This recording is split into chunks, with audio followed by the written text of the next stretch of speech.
Hello dancers, if you are here, it's because you share one big dream with me and so many other people around this world. That is the dream of being a professional dancer.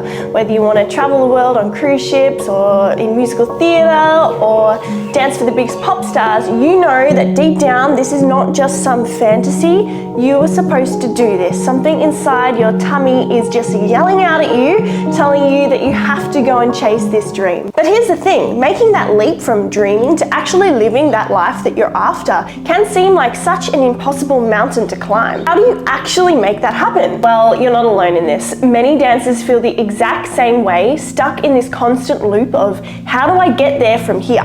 But guess what? People do make it. People make it all the time. There are hundreds of professional dancers out there in this world, and that means that you can do it too. It's all about channeling your mindset and making conscious, smart decisions. And in 5 steps, I'm gonna teach you how to do it. So grab a drink and a pen and a piece of paper because we're gonna be working through some of this together. Hi, my name is Hayley and I coach dancers like you in fitness, nutrition and mindset to empower them to chase their dream careers. After a fulfilling career as a professional dancer, I now teach the tools that I learned along the way to help me unlock my own success. If that sounds exciting to you, I would love for you to follow along so you never miss another video. Right, so here are the 5 steps that you need to take to manifest your dream job as a professional dancer. Step 1 is to get clear.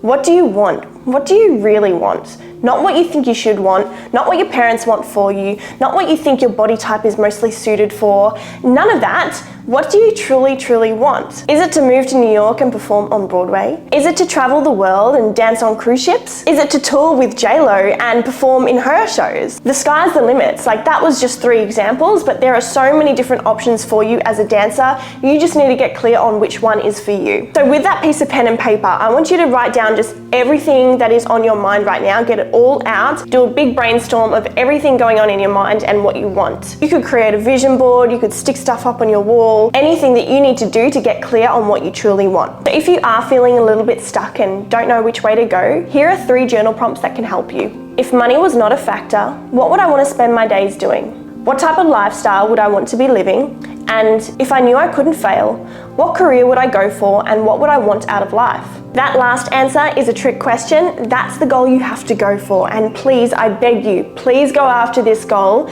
because it's going to be worth it. You will never regret trying and you will always look back on life if you don't do this and wonder what could have happened. You don't have that time back. You can't go back in time and live your life again. You only do this once. So please, if it's what your soul is telling you want to do, please go and chase it. So now that we know what we want, we need to set goals. And people set goals all the time. Every year, someone's got a New Year's resolution and they end up forgetting about it after the first month. Apparently, only like 8% of people actually follow through with New Year's resolutions that they make.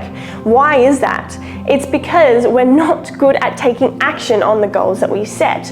The furthest we'll ever go is write it down. So let's make some goals that we can actually achieve. Firstly, where do you see yourself in the future? What type of life do you want? I want you to write down your 1-year vision, your 5-year vision, and your 10-year vision. And the 5 and 10-year vision, you're allowed to change your mind on things. That is so allowed. You don't have to stick to something that you don't want to do.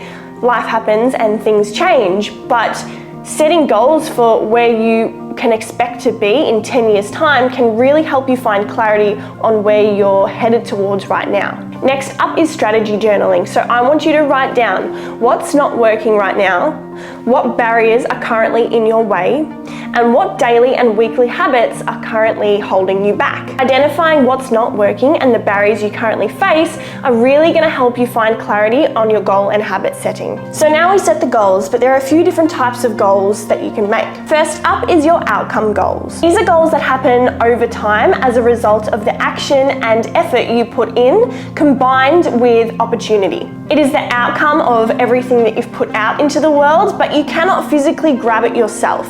For example, like getting a cruise ship contract. You can't physically hire yourself on that ship, but getting that job is a result of the action and the effort you've put in over time, combined with the opportunity when a casting director wants to hire. Next up is actionable goals. So these are goals that you actually can go out and achieve. Things like updating your CV, getting new headshots, going to an audition, all of these things, you can tick them off and are goals that are actually going to help you get that outcome goal in the end. And lastly, our daily and weekly habits. So these are probably the most important part. This is setting the foundation to be able to build the blocks you need to get to that outcome goal. What are you doing when no one's watching? Are you every day working on getting 1% better, getting 1% closer to that outcome goal every day? Your outcome goal can seem so far away and so hard to envision sometimes, but if you start to focus on just the daily habits that you know that you need to take to become the person that you need to become to get that outcome goal,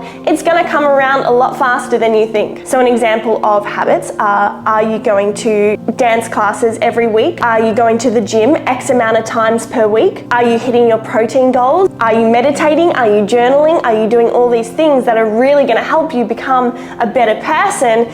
Once you become a better person and a more confident person, you can go after that dream and you can get it. But if you haven't set the foundations and you don't have something good to build off, you're never going to get there. Habits over time do change people. So if you think that the person that you need to be needs to have these habits in place, then start to incorporate that into your daily routine, because that's going to help you so much. So pause the video right now and I want you to write down 1 to 2 outcome goals, 4 to 6 actionable goals, and then also 4 to 6 habits. Now open up your diary or planner and I want you to find a time in the week ahead where you can implement these habits that you want to put into place. And then if you have a little bit of spare time in your week, then you can start to incorporate the actionable goals into your week as well. But really focus on introducing the habits first and building that up first before you start going and tackling your actionable goals, because you're going to have a much better, efficient time reaching those actionable goals if you've got your habits down in place first. And hey, one of your weekly goals should be a weekly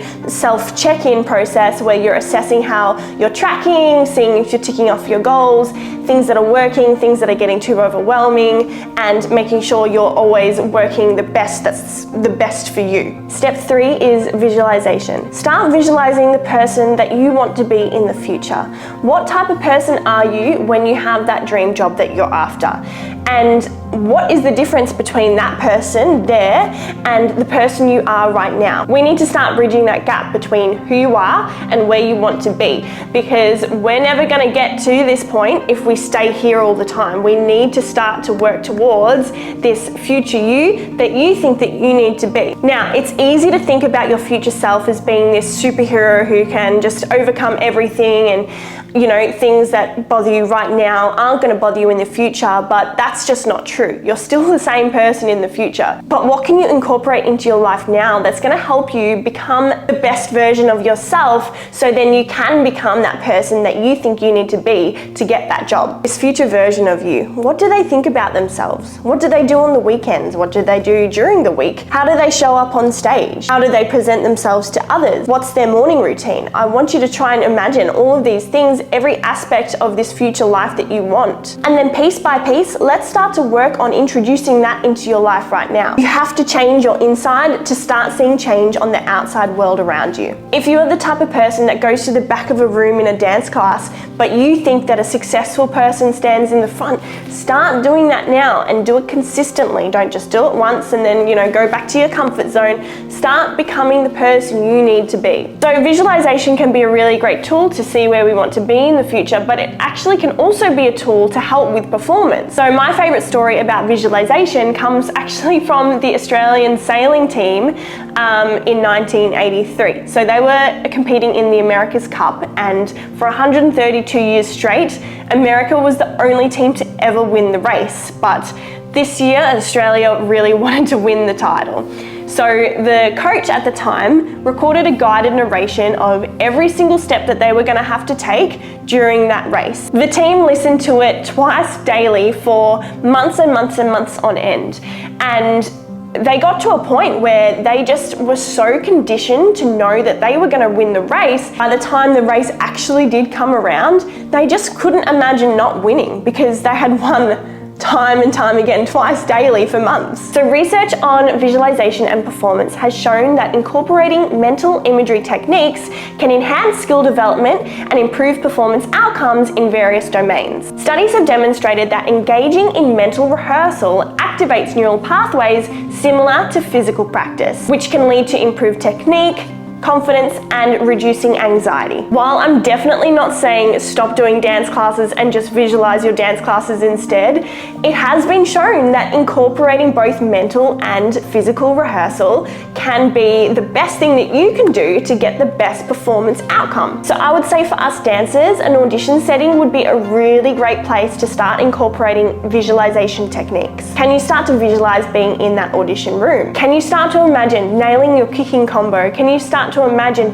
nailing your pirouettes and hitting every pose right and standing front center in the room where everyone can see you? An audition setting can feel really foreign at times, so it's really going to help you feel more comfortable in your skin and in that room as you go through that process. Step 4 is to take action. Massive action. The only way you're ever going to achieve anything is through action. Massive action means consistently working towards your goals until you get that result that you're after. But the thing with that is you can't just take any action. It needs to be direction-focused massive action. So you could be taking all the action in the world, but going in the complete wrong direction, and that's going to be a 0% chance of you getting the outcome that you want. The more you can get clear on the direction that you need to go, that's going to significantly increase your chances of getting the outcome that you want. But within that direction that you go, there are hundreds of little roads that you can go. So for me, I was auditioning in my home city in Melbourne for years on end, and I just couldn't get through the first round. Luckily for me, I realized that that's not the only road that I can go to get a job. So I created a show reel,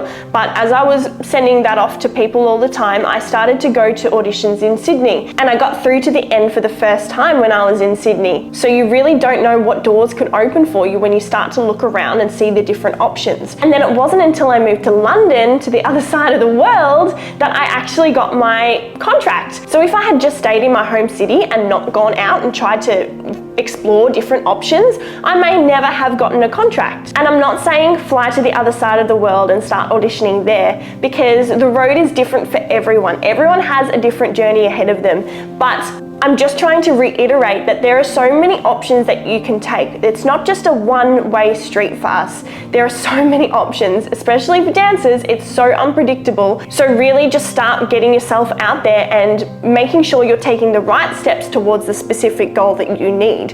For example, if you are working for a contemporary company on the weekends, but you want to work on cruise ships, look, that's probably not the right thing to be doing right now, because you're not working towards your goal of working on a cruise ship. Start doing classes that are going to help you become a stronger dancer in the genres that you need to be in to be able to work in your specific domain. So for me in Melbourne, I failed, especially at the start, every single audition that I ever went to, but that was not a failure. I did not actually fail because I wasn't done yet. That was just a redirection towards the path that I needed to go down to be able to get the contract that I was destined to have. Your failures are always going to redirect you towards the path that you were meant to go down. Are you willing to go down all these different roads that end in failure so you can eventually find that road that leads to your success? Some people are lucky. Some people find that road real soon, but for some of us, it can take a while, but you will eventually get there. You know, you could be really close to your goal, and just giving up just before then would be just devastating. So just keep moving towards that goal. So rest and recovery is actually also a really important part of action, because you cannot keep going, you cannot keep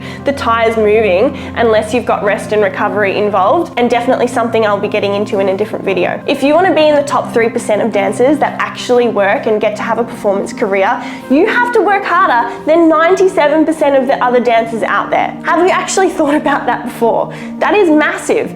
It's not easy. This is not an easy career choice. So I want you to really think truthfully. Are you working harder than 97% of dancers out there? Because if you're at the same level as a bunch of other dancers, why is that fair that you get to get the job but these people don't? If you're putting in the exact same effort, why would you expect to get the job over anybody else? You have to start to work for it. You have to start to be the one who steps above and make the sacrifices that other dancers aren't willing to make. Step 5 is consistency. Probably the most important part.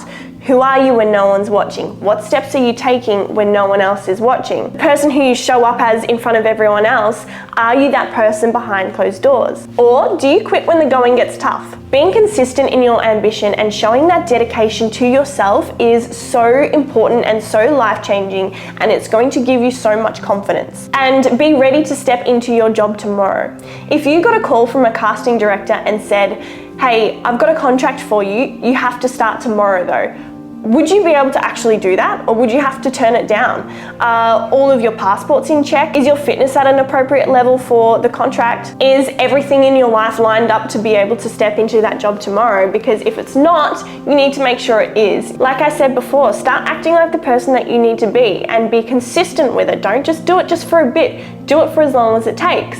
Continue to take action, visualize, and strive for your dream day in and day out. Because I'm telling you, your perseverance will pay off. I promise you that. While pursuing a dance career, you are going to have so many highs and lows, so many doubts, so much imposter syndrome. You're gonna run out of money, but if you can dream it, you can do it. Your dreams are valid and so achievable, and you really can go out and grab it if that's what you really want. Because one day, sooner than you think, you are going to wake up to this life that you've been dreaming of for so long. If you found this video helpful or it sparked a glimmer of hope along your journey, please share, like, comment, all of the above.